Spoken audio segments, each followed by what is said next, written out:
Bismillahirrahmanirrahim. Sesungguhnya orang-orang yang beriman dan mengerjakan amal soleh, mereka itu adalah sebaik-baik makhluk.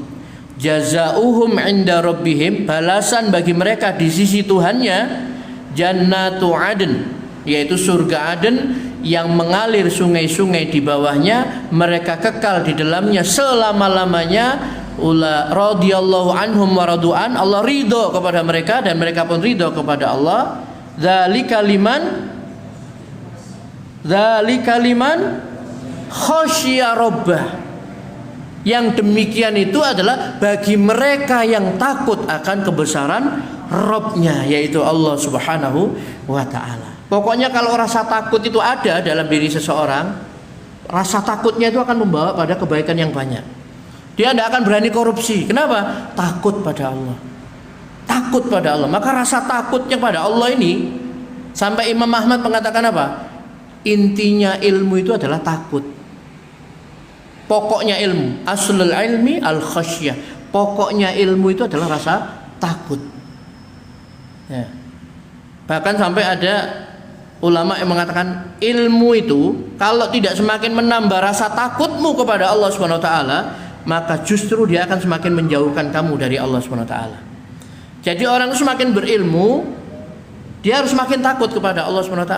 Makanya Allah memuji para ulama, innama yakhsyallaha min ibadihil ulama. Sesungguhnya yang takut kepada Allah di antara hamba-hambanya adalah ulama.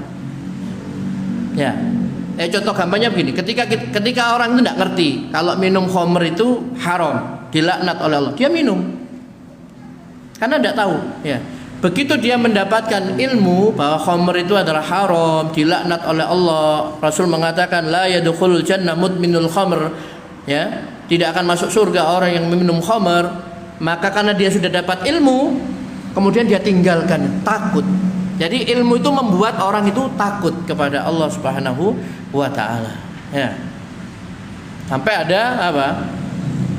Seorang sahabat yang mengatakan ilmu itu bukan banyaknya apa? Riwayat, dia menghafal ini, hadis ini, itu dan bukan.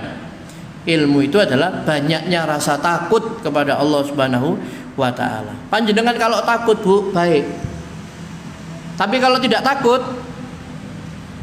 misalkan ngerasani orang, lupa ya, lalai, peta, nonggo dan lain sebagainya. Begitu dia ingat, ghibah tidak boleh, ghibah ini dosa, istighfar, astagfirullah. Ilmu menjaga dia. Tapi kalau dia tidak punya ilmu tadi itu, ya terus dia merasani orang. Iya, iku panjene koyok ngene anu, terus begitu. Kan beda tau orang yang ngaji dengan orang yang tidak ngaji. Ya, harus beda. Kalau orang ngaji, oh iya tidak boleh menghibah, tidak boleh ngerasani tetangga, mencemarkan kehormatan orang lain, tidak boleh, berdosa dan sebagainya. Ilmu itu akan menjaga pemiliknya. Nah, rasa takut itulah, ya, sehingga orang beriman tadi itu apa? Dia akan melaksanakan perintah-perintah Allah, takut kalau ditinggalkan nanti Allah murka kepadanya. Dia tidak berani melanggar larangan-larangan Allah. Karena di dunia dia takut kepada Allah, di akhirat diberikan rasa aman. Ya, begitu. Baik, Bapak Ibu yang dirahmati Allah SWT, Allah menceritakan tentang kaum mukminin yang takut tadi dalam Al-Quran. Inna nakhafu mir rabbina yawman abusan qamtarira. Sungguh kami takut akan azab Rabb pada hari ketika orang-orang berwajah masam karena penuh dengan kesulitan di dalamnya. Surat apa itu? Al-Insan ayat 10. Inna nakhafu min rabbina yauman abusan qamtarira. Itu orang beriman. Sungguh kami takut akan azab Allah, azab Rabb pada hari ketika orang-orang berwajah masam. Jadi nanti pada hari kiamat itu ada orang berwajah muram, masam, ketakutan dan sebagainya karena penuh dengan kesulitan di dalamnya. Nah, begitu. Maka kalau dia di dunia takut kepada Allah, Allah akan lindungi mereka dari ketakutan, kesusahan itu, ya. Dalam surat Al-Insan ayat 11-12. Fawaqahumullahu syarra dzalikal yaumi wa laqahum nadratan wa surura wa jazaahum bima sabaru jannatan wa harira. Maka Allah melindungi mereka dari kesusahan pada hari itu dan memberikan kepada mereka keceriaan dan kegembiraan. dan dia memberi balasan kepada mereka karena kesabarannya berupa surga dan pakaian sutra. Jadi balasannya adalah wajazahum, Allah memberikan balasan kepada mereka bima sabaru, karena kesabaran mereka ketika di dunia. Balasannya apa?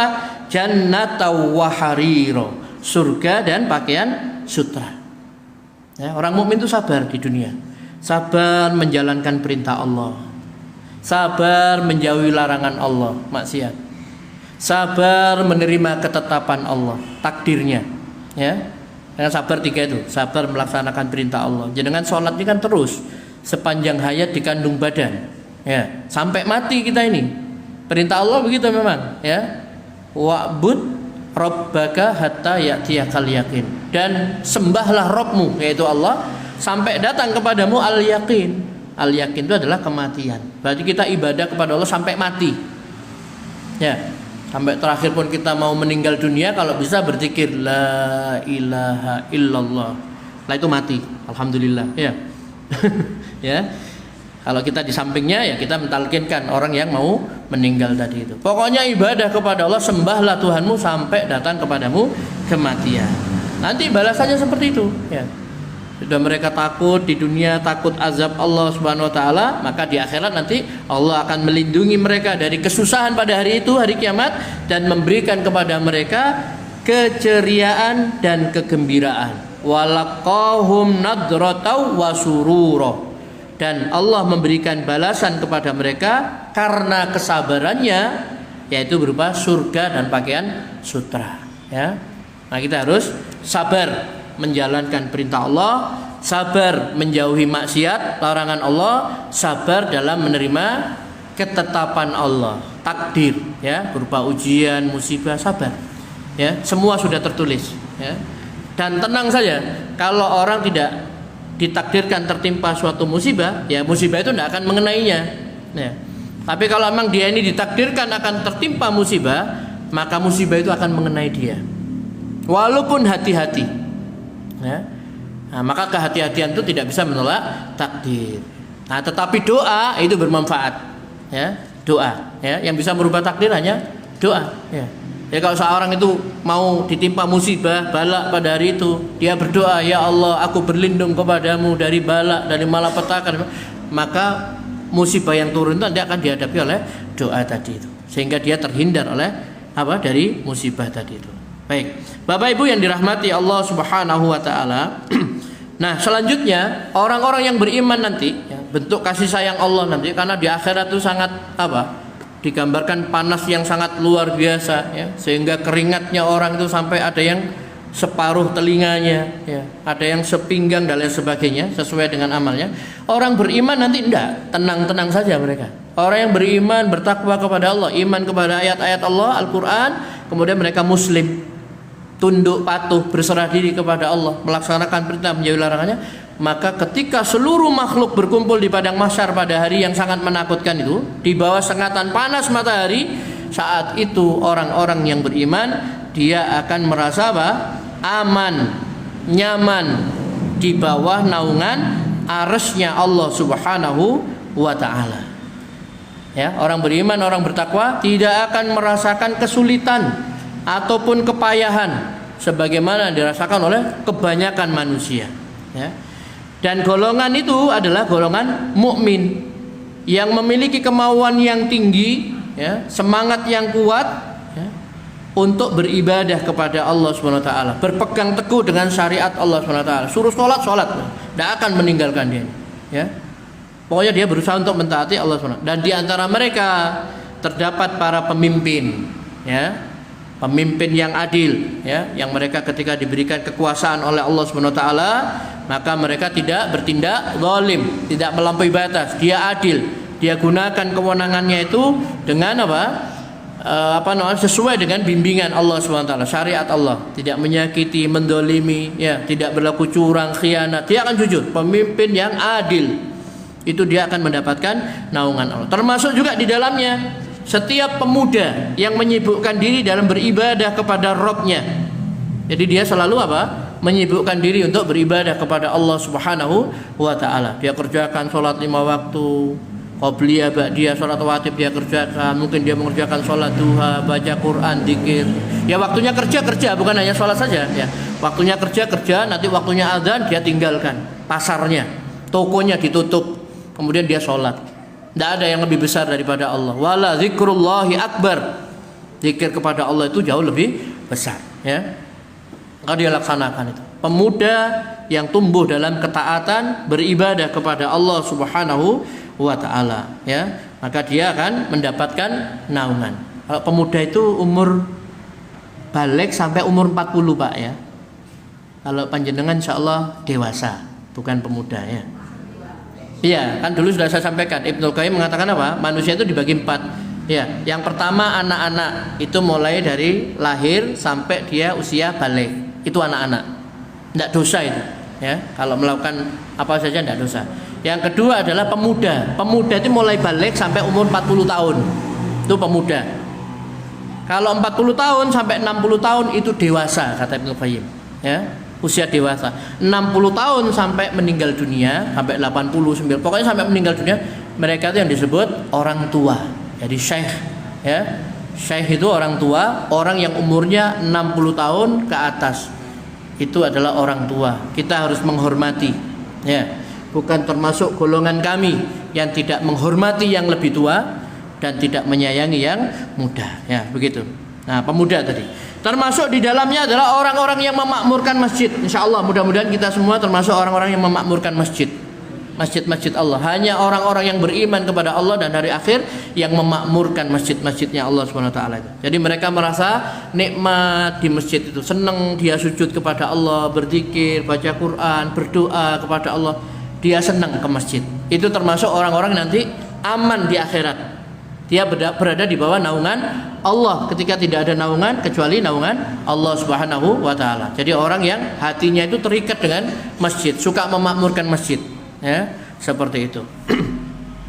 Kemudian orang yang saling mencintai karena Allah Subhanahu wa taala ya. Jadi kecintaannya itu apa? Disatukan oleh ikatan persaudaraan karena Allah Subhanahu wa taala. Dia berkumpul, berpisah karena Allah. Saling menasehati, saling memberi nasihat ya, saling memberi dan lain sebagainya itu karena Allah Subhanahu wa taala. Berkumpul dan berpisah karena Allah Subhanahu wa taala. Kemudian yang berikutnya adalah ya ini agak berat. Orang yang diuji dengan rayuan wanita. Wanitanya cantik, kaya, nafsatnya bagus, kemudian ngajak maksiat. Lalu dia mengatakan, sesungguhnya aku takut kepada Allah. Nah, ini berat sekali ini, ya. Kenapa, Bu? Nah, ini untuk laki-laki nih, ya. Jadi laki-laki pemuda yang diajak untuk bermaksiat oleh wanita ya. Kemudian yang berikutnya adalah seorang muslim yang hatinya dipenuhi rasa takut kepada Allah Subhanahu wa taala sampai-sampai ketakutannya kepada Allah itu membuat dia menangis karena Allah. Dia dulu pernah gibah ngerasani orang, dia takut sekali kepada Allah, minta ampun sampai dia nangis kan. Nah, orang yang menangis karena takut kepada Allah, dia nanti akan mendapatkan naungan Allah Subhanahu wa taala. Kenapa kok saya selalu contohnya ghibah? Saya yakin kita tidak pernah lah bunuh orang, minum khamar ya, kalaupun pernah dulu. Tapi ghibah ini terus. Iya. Ya toh, Pak? Kalau kita minum khamar mungkin sudah tahu, kita tobat sudah. Atau dulu pernah membunuh tapi jarang lah ya, jarang membunuhnya. Tidak dicontohkan. Kalau ghibah, yang paling sulit nih ghibah, ngerasani orang, mencemarkan aja, ya. Kemudian dia menyesal, nah itu menangis kepada Allah, ya. Maka dia akan mendapatkan naungan Allah Subhanahu wa taala, ya. Termasuk juga orang yang berinfak, berderma secara rahasia, sembunyi-sembunyi. Tangan kanan, tangan kiri tidak mengetahui apa yang diberikan oleh tangan kanannya. Itulah 7 golongan yang nanti akan aman. 7 golongan ini dari kaum muslimin ya. Kalau sudah 7 golongan tadi itu berinfak dan sebagainya, itu kaum muslimin yang mereka itu melaksanakan sholat.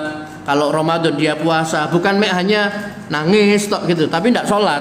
Nangis kan ada yang kalau lihat apa nangis misalkan, tapi dia tidak sholat, bukan itu ya. Muslim ini syahadat, sholat 5 waktu, bayar zakat kalau mampu, kemudian dia puasa di bulan Ramadan dan haji. Selebihnya amalan-amalan tadi terikat dengan masjid dan lain sebagainya.